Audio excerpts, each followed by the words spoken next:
जी। लेकिन दिल्ली की जनता को निजात दे पाएंगी या नहीं, ये बहुत बड़ा प्रश्न चिन्ह है उनके लिए। कम से कम आतिशी जी आएंगी तो दिल्ली वाले को सीवर जाम से मुक्ति मिलेगा। लेकिन मुझे लगता है कि केजरीवाल जी ने दिल्ली की जनता के आंखों में धूल झोंकने का प्रयास किया है। आतिशी जी जल बोर्ड की मंत्री थी और मैंने ये देखा है कि पूरी तरह वो फेल हुई हैं अपने मंत्रालय में। इस समय हमारे साथ बीजेपी से विधायक अभय वर्मा जी जुड़ चुके हैं। सर, बहुत बहुत स्वागत है आपका पंजाब केसरी में। सर, आगामी महीनों में दिल्ली में विधानसभा चुनाव होने वाले हैं, उसी को लेकर आज एक बहुत बड़ा फैसला किया गया कि आतिशी को दिल्ली का नया मुख्यमंत्री बनाया जाएगा। क्या कहेंगे सर, किस तरह से एक बड़ा बदलाव राजनीति में इससे देखने को हमें मिलेगा? देखिए, ये बड़ा बदलाव मैं नहीं मानता। केजरीवाल जी ने अपने खास व्यक्ति को, पार्टी के सीनियरिटी को छोड़ते हुए आतिशी जी को मुख्यमंत्री पद दिया है। सबसे पहले तो मैं उनको बहुत बहुत बधाई देता हूँ। कम से कम आतिशी जी आएंगी तो दिल्ली वाले को सीवर जाम से मुक्ति मिलेगा, साफ पानी मिलना शुरू होगा, ऐसा मैं उम्मीद कर रहा हूँ।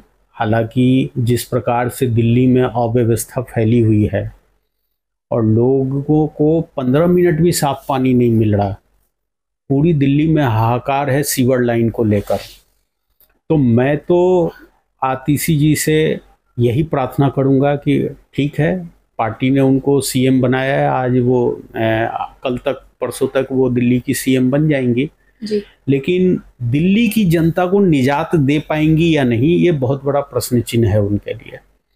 और मैं हाथ जोड़ के उनसे निवेदन कर रहा हूं कि जो त्राहिमाम पिछले 6 महीने से दिल्ली में मची हुई थी और जिस प्रकार से लोग पानी में डूब के मरे हैं, करंट लगने से मरे हैं, कम से कम मुख्यमंत्री बनने के बाद इस पे त्वरित ध्यान देंगी।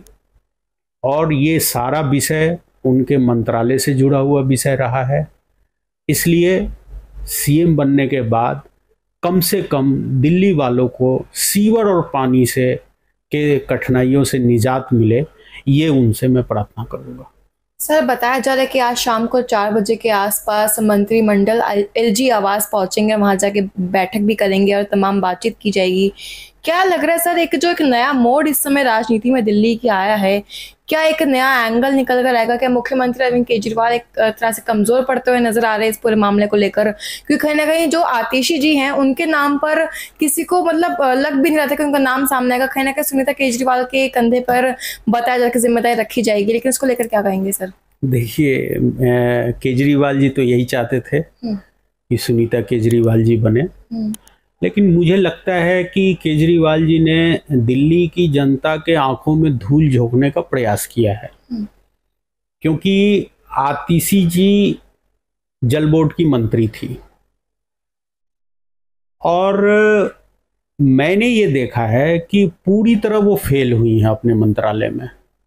क्योंकि मेरे विधानसभा क्षेत्र में कोई ऐसा सीवर का मेन हॉल नहीं है जो पानी से ओवरफ्लो नहीं कर रहा हो जी। बारिश में नालियों की सफाई नहीं हुई, जिस कारण बारिश का पानी सीवरों में गया और सीवर लाइनें बैठ गई। तो अगर एक फेल मंत्री अब पूरे दिल्ली का कमान संभालेगा तो मैं इसको कोई नया मोड़ नहीं मान रहा। केजरीवाल जी ने अपने पसंदीदा व्यक्ति को सीएम का पद दिया है, खैर उनके पास ये अधिकार था, उन्होंने दिया, लेकिन मैं फिर यही बात रिपीट करूंगा कि सीवर और पानी से दिल्ली की जनता जो त्राहिमाम है उससे मुक्ति दिलाने में ये नई मुख्यमंत्री सहायक साबित हो तो निश्चित रूप से हमें बहुत खुशी होगी। लेकिन मुझे लगता है कि जब मंत्री रहते हुए आपने इस समस्या को नहीं देखा, लोग मर गए। मैं इस बात से ज़्यादा दुखी हूँ कि इतने सालों से मैं दिल्ली में रह रहा हूँ, पहली बार बारिश हुई, नालियों की सफाई नहीं हुई, नगर निगम टोटली फेल हो गई, जो कि उनकी ही सरकार है, और उस फेलियर का भुगतान जान दे के करना पड़ा दिल्ली वासी को। तो मैं बहुत आहत हूं इस बात से। लेकिन नई मुख्यमंत्री बन रही हैं, मैं उनको बधाई भी देता हूं, शुभकामनाएं भी देता हूं और उम्मीद करता हूं कि इस 2 मुद्दे को वो ठीक करेंगे।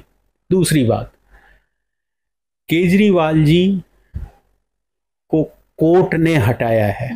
वो जो बार बार अपने आप को दिखा रहे हैं कि मैंने पद छोड़ दिया जनता के, अरे भाई चुनाव तो होना ही है, आप क्या जाएंगे जनता की अदालत में? 5 साल विधानसभा के पूरे होने जा रहे हैं, आपको जनता की अदालत में जाना है।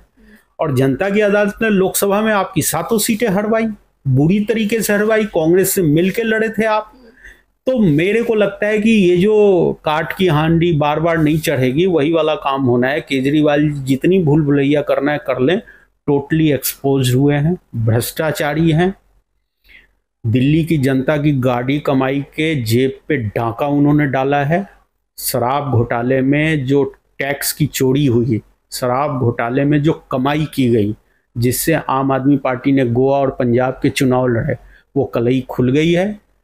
और ये मुझे लगता है कि केजरीवाल जी इतिहास के एक ऐसे मुख्यमंत्री बन गए जिनके पावर को कोर्ट ने छीन लिया। कोर्ट ने कहा कि आप कोई फाइल साइन नहीं करोगे, आप मुख्यमंत्री दफ्तर नहीं जाओगे, आप सेक्रेटेरिएट नहीं जाओगे, आप उन्हीं फाइलों पे साइन करोगे जो एलजी के यहाँ जाएगा। ये बतलाता है कि कोर्ट को सीएम केजरीवाल पे विश्वास नहीं था। क्यों कहा कि जो फाइल एलजी साहब के यहाँ जाएगा वही साइन करोगे? क्योंकि इनके ऊपर एक कमांड रखना जरूरी था और मजबूरी बस में उन्होंने पद छोड़ा है। और मैं एक चैलेंज दे रहा हूं आपके माध्यम से, है हिम्मत तो विधानसभा भंग करवाएं और चुनाव करा लें। ये ड्रामा ना करें कि चुनाव हम नवंबर में चाहते हैं। संवैधानिक व्यवस्था है, इलेक्शन कमीशन अपने समय के अनुसार चुनाव ही करा सकता है। आप में हिम्मत है तो आप विधानसभा भंग करो और चुनाव की घोषणा कराओ। हम आज तैयार हैं, ये कह रहे हैं नवंबर में करा लो, हम कह रहे हैं आप अक्टूबर में चुनाव करा लो। दिल्ली की जनता इंतजार कर रही है। जिस प्रकार से सीवर और पानी को लेकर कष्ट झेली है, कई दिन मैंने आंखों आंसू रोया जब मैं देखता हूं कि गलियों में सीवर का पानी भरा हुआ है और असहाय हैं, फंड 1 रुपया नहीं दिया गया। तो निश्चित रूप से दिल्ली की जनता इंतजार कर रही है, ये आए और इनको हम परमानेंट रवाना करेंगे दिल्ली से। जी, जैसे कि आपने देखा अभय वर्मा जी ने तमाम बातें कही, बताया किस तरह से जो इस समय आम आदमी पार्टी की सरकार में बड़े बदलाव दिख रहे हैं, उनका सीधा असर हमें आगामी विधानसभा चुनाव पर देखने को मिल सकता है। और साथ ही में इस समय बीजेपी की ओर से आम आदमी पार्टी पर साफ तौर पे निशाना साधा जा रहा है। बताया जा रहा है कि आतिशी जो है अपनी जिम्मेदारी निभाने में असक्षम साबित हुई। इस पूरे मामले को लेकर आपका क्या सोचना है हमें जरूर बताइए। तब तक के लिए बनी रहे हमेशा पंजाब केसरी में। कैमरा पर्सन विकी के साथ खुशी राणा, पंजाब केसरी, दिल्ली।